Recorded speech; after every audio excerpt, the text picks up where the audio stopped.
सभी बच्चे ध्यान दें। आज हम पोटेंशियोमीटर पर बेस्ड कुछ न्यूमेरिकल करेंगे। न्यूमेरिकल ब्लैक बोर्ड पर है, सभी बच्चे ध्यान दें।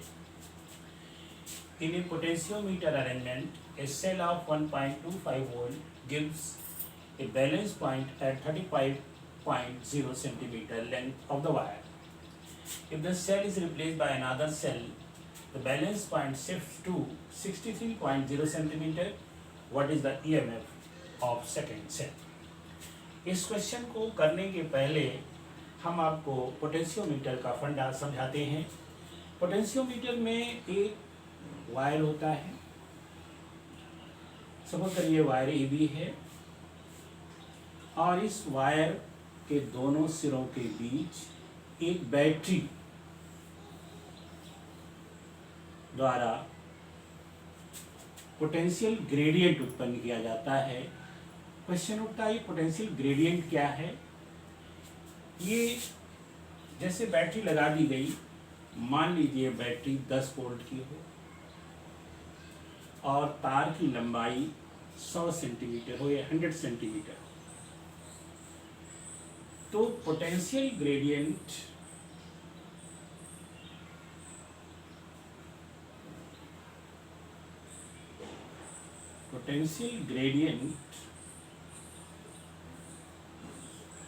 इज इक्वल टू हो जाएगा वोल्टेज डिवाइडेड बाय लेंथ, यानी 0.1 वोल्ट पर सेंटीमीटर। कहने का मतलब हो गया कि तार ए बी के बीच में जो है इसकी प्रति सेंटीमीटर लंबाई में 0.1 वोल्ट का पोटेंशियल डिफरेंस बद्ध है। यानी ऐसे कह सकते हैं, जैसे जैसे ए से बी की ओर को लंबाई बढ़ती जाएगी, तार के खंड का पोटेंशियल डिफरेंस बढ़ता जाएगा। यानी potential difference is directly proportional to the length of the wire. ये आप लोगों ने पोटेंशियोमीटर में पढ़ा था। अब देखिए यहाँ समझिए, ये पोटेंशियल ग्रेडियंट हो गया और इसको हम के के नाम से जानते हैं, यानी पोटेंशियल ग्रेडियंट को हम के कहते हैं। और फिर हमने पढ़ा है कि EMF of a cell E is equal to होता है KL, एक फार्मूला पढ़ा। यानी पोटेंशियल ग्रेडियंट अगर निकल आए तो बैलेंसिंग लंबाई को पोटेंशियल ग्रेडियंट से मल्टीप्लाई कर दें तो किसी सेल का EMF आ जाता है। अब ध्यान दीजिए, ये मैंने समझाने के लिए 10 वोल्ट और 100 सेंटीमीटर रखा था। अब हम इस क्वेश्चन को करते हैं। अब इधर ध्यान दीजिएगा, यहाँ पर जो पहला सेल जोड़ा गया, ये देखिए पहला सेल जोड़ दिया गया, ये E1 इसका EMF है, और एक वोल्टमीटर यहाँ लगा करके तार को इसके ऊपर बैलेंसिंग पॉइंट ढूंढा गया, तो यहाँ पर ये नल पॉइंट मिलता है और बैलेंसिंग पॉइंट मान लीजिए L1 मिलता है। तो उसके according E1 is equal to KL1 हो जाएगा। अब फिर क्या कहते हैं कि इस सेल को हटाकर, हम हटाते नहीं हैं, उसी के साथ एक और दूसरा सेल और जोड़ देते हैं, और जोड़ने के बाद ये E2 है।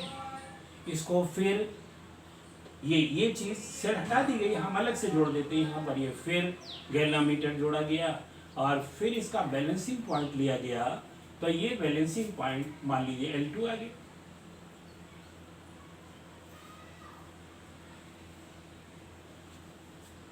अब देखिए, तो यहाँ पर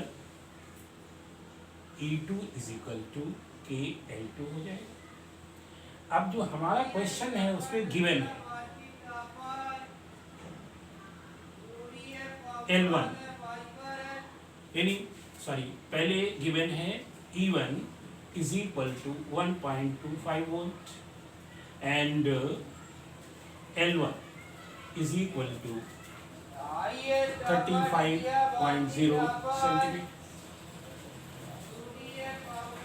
और E2 is equal to unknown है, and balancing length L2 is equal to 63.0 centimetre.